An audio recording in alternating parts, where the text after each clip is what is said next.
Ciudadana con el diputado Luis Loaiza. Bienvenidas, amigas y amigos de Agenda Ciudadana. Para nosotros siempre es un gran placer poder compartir un momento en el que intercambiemos opiniones, en el que podamos interactuar, en el que podamos además tocar temas de interés ciudadano. En esta ocasión con José Miguel Lara Magno. José Miguel es un viejo amigo de la casa, es un politólogo, estudia también otras carreras del área de las ciencias sociales, pero además José Miguel dirige junto a un grupo de destacados periodistas un portal de noticias de la ciudad de Mérida que me permite pensar que tiene una visión bastante completa del acontecer político nacional e internacional, y por eso lo hemos invitado hoy, para que conversemos de un tema de muchísima actualidad en este momento: las elecciones primarias del 22 de octubre. Bienvenido, José Miguel, a Agenda Ciudadana. Muchas gracias, profe. Siempre contento de estar acá, compartiendo con usted una reflexión ciudadana, compartiendo con las personas que nos observan nuestra perspectiva sobre el acontecer político, social, económico, y siempre dejando o intentando dejar una idea para que la ciudadanía luego la discuta, la debata, genere su propia perspectiva sobre estos temas y haga reflexión para que así contribuyamos en fortalecer el tejido social y en fortalecer la ciudadanía. Muy bien. Bueno, José Miguel, tenemos el 22 de octubre las elecciones primarias. Las elecciones primarias se inscriben en un primer debate muy importante, con gran repercusión: votar o no votar, participar o abstenerse. Creo que es uno de los ejes centrales de la política venezolana de los últimos tiempos. Todavía hay gente que se resiste a usar su voto como una herramienta cívica para cambiar las cosas. Tiene desconfianza, una desconfianza que fue alimentada por alguna gente que hoy llama de nuevo a votar. En fin, tenemos unas elecciones primarias de un sector de la oposición el 22 de octubre, y el primer tema que me gustaría abordar contigo es ese eje: participación, abstención. ¿Cómo ubicamos esas primarias allí? Y sobre todo con esos mensajes contradictorios que han surgido a lo largo de estos años. Pues esta es una apreciación muy particular. Hay algunos sistemas políticos de participación que están diseñados para que al no participar participes, digamos, tengas un método de influir. El venezolano no es ese caso particular. Y particularmente yo nunca soy partidario de no participar para ejercer, digamos, una influencia. Creo que la mejor forma de intervenir en los asuntos públicos, de influir en la toma de decisiones, es participar. El caso de las primarias es bastante peculiar. ¿Por qué? Porque primero lo organiza un solo sector de la oposición que ha excluido a otros sectores. Que desde mi perspectiva, que hubiera sido lo más inteligente: dejar que todos los sectores participen y que el que tenga más votos se imponga, pues liquide al que no los tenga, y no sea luego un punto de discordia para la elección presidencial de 2024, que entre los sectores de la oposición están tratando de construir una transición hacia la democracia. Y salir de estos 25, 24 años de gobierno chavista y de regímenes autoritarios donde se han restringido muchas libertades civiles e individuales. Pero no ha sido así. Por el contrario, este sector de la oposición ha excluido a otros grupos que luego, de una forma u otra, con declaraciones, han intentado interferir en el proceso, pero es un proceso bastante, digamos, esta primaria ha sido una entelequia, es el todo y a la vez es la nada, porque ha estado cargada de contradicciones internas, cargadas de dificultades técnicas. A ver, ¿cómo se construye, yendo al tema de la participación y de construir una transición democrática, cómo puede construirse una transición en medio ¿para qué está hecha la primaria? Para construir un consenso, acuerdos entre los sectores. Pero aquí está construido el acuerdo en base a salir del chavismo, pero no en torno a una unidad programática, en torno a un proyecto de país, en torno a una propuesta política, y eso hace muy difícil construir una unidad y muy difícil avanzar hacia una transición democrática de una forma eficiente, pues porque los liderazgos quedan enfrentados, y entonces la primaria no funciona para lo que está concebida, que es para construir acuerdos en torno a un candidato unitario, sino que lo que hace es que extiende las brechas que existen entre los distintos proyectos y entre las distintas posiciones. Bueno, mira, salir del chavismo no es un mal objetivo. Si ese fuese, digamos, el elemento clave de la realización de las primarias. Pero como tú lo dices, yo entiendo que las primarias deberían ser la oportunidad para la construcción de un gran proyecto alternativo. Pero resulta que la primaria es esencialmente competencia. Las primarias se hacen cuando no hay consenso. La pregunta que surge es, después de las primarias, ¿será posible construir una unidad, un consenso, un acuerdo de todos los sectores opositores para dar la pelea en el 2024? Pues eso es lo más importante, pero ahora, en este momento, no se vislumbra que las primarias vayan a conseguir ese objetivo, que sean ese elemento cohesionador para que los factores democráticos puedan amalgamarse ahí. Primero porque parten de la exclusión de algunos sectores y luego porque hacia adentro han tenido muchas dificultades técnicas. Incluso algunos de sus voceros han cuestionado la organización interna. Y luego días Prosperi, que ha podido hacer críticas internas, las viene haciendo públicas, creyendo que de esa manera, no sé si él está pensando que está contribuyendo a que las primarias se hagan correctamente, o de una vez anunciando y justificando unos posibles resultados. Yo pienso, lo que se ha escuchado de los voceros de este proceso electoral, de este proceso comicial, son expectativas bastante bajas. ¿Por qué yo digo que son expectativas muy bajas? Escuchaba una entrevista de radio de uno de los voceros de estas organizaciones que participan en las primarias, anunciando que para ellos sería un éxito obtener entre 1 millón y 1.500.000 votos. Yo creo que esa es una cifra bastante pesimista, no optimista, porque de cara a las elecciones presidenciales, los factores democráticos, los factores que se oponen al chavismo, tendrían que estimarse entre 4 y 5 millones de votos para ganarle a la alternativa chavista, que en las últimas elecciones ha demostrado que su base electoral está alrededor de los 3,5 millones de votos. De manera que las primarias tienen dos dimensiones. Una esencialmente cualitativa, la posibilidad que a partir de ella se pueda construir un acuerdo, y una cuantitativa. No puedes sacar unos poquitos votos, tienes que procurar que haya una gran participación, una gran votación que entusiasme, que prenda la mecha de la voluntad de cambio por la vía electoral. Y además, profe, hay otro elemento importante de estas primarias, entre las cualitativas y cuantitativas, haciendo un poco las mezclas ahí. Parece que en este punto, a unos pocos días de las primarias, hay dos candidatos que son los que compiten por quedarse que compiten para ser el abanderado de este sector de la oposición, que es Carlos Prosperi y María Corina Machado. Y parece que algunos... al revés, María Corina Machado y Carlos Prosperi, según los últimos estudios de opinión. Pero hay un tema que es importante, que es que muchos de estos grupos están apostando solamente a la movilización de las maquinarias de los partidos políticos. Y esto distorsiona un poco la participación, porque hace para que otro de los elementos importantes de una primaria es que el candidato unitario de ese sector pues venga legitimado por los votos de la sociedad civil. Pero si tú le apuestas todas tus cartas a la movilización de las maquinarias, pues eso distorsiona un poco la representatividad de esos candidatos, y que algunos apuesten incluso a la desmovilización espontánea para que sean las maquinarias las que terminen imponiéndose en este proceso, desvirtúa un poco la representatividad de un sistema electoral venezolano que ya es bastante malévolo, por decirlo de alguna forma, bastante distorsionado. Mira, yo he tenido en mi larga experiencia electoral y política la oportunidad de ver maquinarias llevando a votar a los contrarios.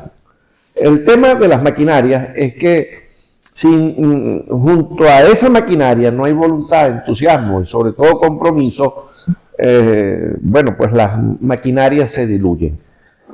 Es complejo porque efectivamente en el mundo las primarias, y en la historia política de Venezuela, las primarias es un asunto de maquinaria, de quién tiene la capacidad de movilizar más gente.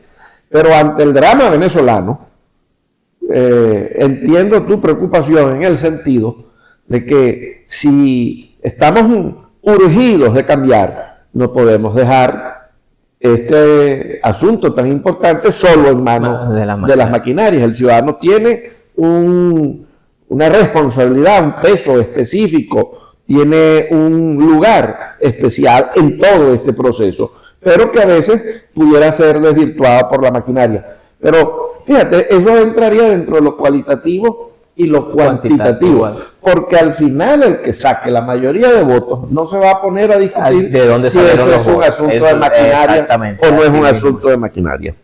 De manera que más bien yo pondría el acento entre las primarias y la sociedad civil.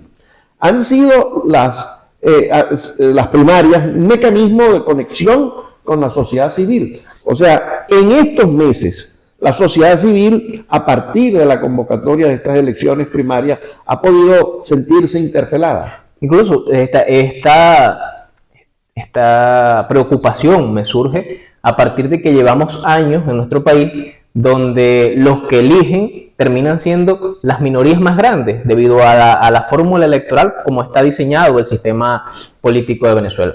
En un sistema de una vuelta presidencial donde las minorías más grandes es la que termina eligiendo el presidente y además donde los valores de la ciudadanía digamos, los partidos políticos no han ejercido su función pedagógica para formar ciudadanía, quizá porque no les interesa, digo yo, algunas veces hasta desde una forma... Que no son partidos políticos, son franquicias electorales, que no les interesa que los venezolanos se conviertan en ciudadanos y desarrollen los valores de la civilidad, del civismo, sino que sean simplemente electores que eligen una propuesta electoral, si se le puede llamar a eso, a lo que en los últimos años se ha presentado en Venezuela. Para mí es sumamente doloroso decir eso cuando yo he sido históricamente un hombre vinculado a partidos políticos. Entonces, esa preocupación me surge a mí porque la alternativa democrática pues se espera que presente, valga la redundancia, una alternativa para la transición democrática que involucre en la participación política a la sociedad civil, no solo a los militantes de los partidos que históricamente han estado dando la pelea por los valores de la democracia, pero que no ha sido suficiente si no se involucra la mayoría de los venezolanos en la función de formarse como ciudadanos para ejercer su civilidad, para ejercer su civismo y para ejercer sus derechos civiles y políticos de cara a un Estado que últimamente ha ido restringiendo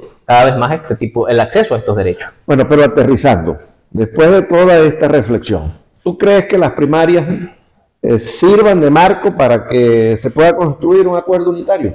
Pues las primarias por años han buscado, o digamos, la primaria en sí como proceso busca eso. Yo veo con mucha preocupación que estas primarias, como están constituidas y como están dadas, no sean ese mecanismo que permita que la sociedad civil se involucre activamente en los procesos democráticos, en los procesos de la República y que funja como elemento catalizador para una participación espontánea, una participación masiva de cara a las elecciones presidenciales del 2024. Bueno, pero además hay un tema muy concreto que es el cómo hacer las primarias, que es allí donde se han presentado grandes dificultades. Este candidato del que hablábamos decía que no sabía ni siquiera dónde iba a votar. Bueno, eso generó un debate, creo que, y una polémica, creo que innecesario para el que lo generó, porque ha podido resolver eso de otra manera sin necesidad de estarle dando palos a la piñata. Pero parece que hay gente muy inclinada a hacer del show su expresión más elaborada de la política. Pero el punto es que hay dificultades logísticas reales para la realización de las primarias. A escasos días de las primarias, ¿tú crees que ese sea un obstáculo para que este proceso se desarrolle con normalidad? Estamos hablando del material electoral, de la constitución de mesas, la existencia de testigos, la fiabilidad de el conteo de los votos, todo esto que está relacionado pues con la realización práctica de las primarias. Pues digamos, ese es un elemento bastante complejo, un desafío mucho más enmarcado en el escenario político que está viviendo Venezuela, porque eso cuesta bastante dinero, la movilización de los testigos, la sin gasolina, sin gasolina, donde hasta imprimir un volante es costoso, ese es un desafío que hasta ahora miembros de la Junta Regional, de las juntas regionales de la Comisión Nacional de Primaria, pues lo han venido denunciando, y han renunciado porque no se cuentan con los recursos suficientes, pero ya veremos, eso lo veremos el domingo, si al Por final cierto, tienen la posibilidad de poner en marcha todo ese plan. Renunció Gorka Carnevali, que es un viejo amigo de Mérida, porque desde los tiempos de las elecciones del 2012, estuvo comisionado en Mérida en el área electoral y de formación electoral, donde yo lo conocí. Y tengo... Es una voz más que capacitada para hablar sobre ese tema. Y muy respetada. Y entonces viene y renuncia a la comisión del Estado Miranda. Sí. Entonces, si un hombre como este, que tiene muchísimos años de experiencia y compromiso, y renuncia, es porque algo está pasando allí. Y que a este no se le puede acusar de traidor, de colaborador, como han querido hacer ver las hordas tuiteras a muchos de los que han denunciado las falencias en aquí el que no haga lo que alguna gente quiere, pues es inmediatamente acusado. Eres acusado de traidor, de colaborador, el que reflexione con mente independiente, lamentablemente. A ver, yo no cuestiono digamos, porque si soy defensor de los valores de la democracia, por supuesto que debo promover el valor de cada quien de dar su opinión. El problema es la descalificación, el linchamiento social, el linchamiento moral. El linchamiento moral que ocurre sobre todo en Twitter, que se ha vuelto la red predilecta para estas hordas. Sí, pero además los linchadores carecen de la estatura moral para destruir a otra gente. De la estatura moral y de la reflexión política y elemental para terriblemente doloroso eso. Pero en el fondo el problema persiste. Se habrán atendido las observaciones que esos funcionarios renunciantes han formulado. Pues lo veremos el domingo, como le digo, a 4 días. Parece que aún no está todo resuelto, pero pues digamos, por el bien del ecosistema democrático que se está intentando construir, ojalá que se pueda resolver y que este proceso se desarrolle de la mejor manera y ese sector consiga a su mejor candidato para enfrentarse en el 2024 en las elecciones presidenciales. José, y otro tema. Se lanzan a las primarias un montón de candidatos, unos con 0,00% de aprobación. ¿Qué sentido tiene que, desarrollado el proceso, si bien se presentaron algunas renuncias, sobre todo en las personas con inhabilitaciones políticas, hay otros candidatos con porcentajes muy pequeños que compiten, que saben que no tienen ninguna posibilidad? Hay un señor del Táchira que se lanzó a candidato, que más nunca dijo ni una palabra, y así como él, otros que no tienen ningún impacto en la opinión pública y que mantienen candidaturas como si fueran unos fenómenos electorales. Pues eso no, es muy difícil pensar en cabeza ajena, pero creo que eso por ahora no tiene ningún sentido, porque además si no presentas un proyecto político, si no presentas un plan de desarrollo del país, digamos que puede o no tener el respaldo popular, pero si tú tienes o has construido tu plan, aquí le tomamos la palabra al señor Roberto Enríquez, que tenía un plan de gobierno, tenía probablemente uno de los mejores de estos candidatos, con muchos economistas internacionales, expertos en temas de dolarización, expertos en temas de desarrollo fiscal, de crecimiento macroeconómico, pero él cuando renuncia dice que no contaba con el respaldo popular a pesar de tener un gran plan, un proyecto, y decide retirarse. Me parece que eso, para el beneficio del entorno, del ecosistema político, pues está bien, y además presenta su plan. Ese es el caso de Roberto. Esa es la excepción. Pero hay una cantidad de candidatos que uno no sabe por qué están allí, que cada vez que hay una encuesta están en el 0,0% de preferencias, y uno dice, las primarias se terminan convirtiendo entonces no en un mecanismo para la definición de un liderazgo, sino en un escenario de negociaciones y reacomodos internos, y un montón de gente lanza candidaturas es para ver cómo queda dentro del cuadro final, a ver qué gana. O sea, no les interesa el país. No. Es un problema de ego, de soberbia, es un tema muy parecido al de las mesas de negociaciones y los acuerdos que se están dando entre la oposición y el gobierno. En sí, ese es un proceso que beneficia al entorno democrático y a la construcción de los valores, pero si termina dándose solamente para que esta clase política lo use como reacomodo de sus intereses particulares y no como el elemento que para el que está dado por definición, pues termina distorsionando el proceso. Y me parece que estos candidatos están haciendo lo mismo, lo están usando simplemente una candidatura como elemento de negociación para ellos luego reacomodarse de cara a unas próximas elecciones y solicitar candidaturas y decir que ellos tienen tal o cual respaldo, sin construir un proyecto político. Su verdadero objetivo es llegar a la Asamblea Nacional, gobernaciones y a otras. Al parecer ese sería el interés de estos candidatos que no cuentan con ningún apoyo de cara a la elección primaria. Claro, porque lo racional sería que se fuera decantando el proceso entre los candidatos con mayores opciones. Que cuentan con mayor respaldo popular. Con mayor respaldo. Bueno, José, entonces, ¿qué podemos esperar del 22 de octubre?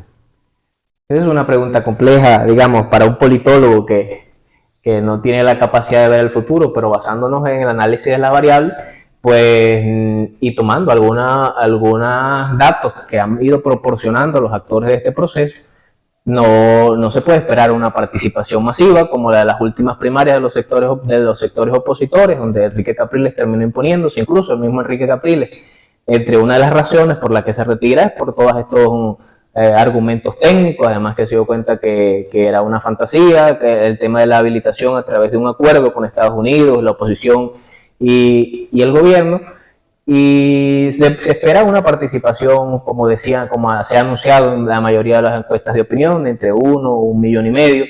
Esperemos que puedan estos sectores aminorar o disipar todas esas disputas que los han dividido más de lo que los han unido, que el proceso primario no ha fungido como elemento unificador y cohesionador de proyectos políticos de cara a enfrentarse a un enemigo común o a un adversario electoral común, sino más bien como elemento divisorio. Creo que el panorama en términos globales no es positivo, el saldo que da al final la primaria, pero luego de que se tenga esa elección, de que resulte o se imponga algún candidato, que todo apunta a que sea la señora María Corina Machado, entonces veremos cómo afrontan esa victoria los partidarios de María Corina y cómo afrontan la derrota los que no son partidarios de María Corina y cuáles serán los acuerdos que siguen de cara al bloque opositor, y entendiendo que fuera de este sector de la oposición pues existen otras múltiples alternativas que tienen su proyecto político también para el país desde la oposición al chavismo.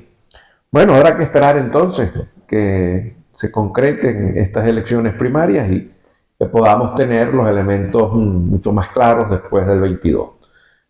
Creo que sería oportuno que volvamos después del 22 con datos concretos de participación, resultados, a conversar sobre este tema. Y a ver si las proyecciones que hicimos se van aclarando en el panorama y cuánta viabilidad tenían. Bueno, yo espero eso. Yo siempre he apoyado la realización de primarias, las apoyé en el 2012, las apoyé en el 2017, en fin, siempre, porque al fin y al cabo, ante la ausencia de consenso, ese es un mecanismo democrático para definir, aunque entiendo que a veces, en lugar de unir, desune, porque pone a todo el mundo en el plano de la competencia, y la competencia pues es feroz y genera heridas que terminan, que tardan para cicatrizar, terminan generando daños y tardan en cerrarse.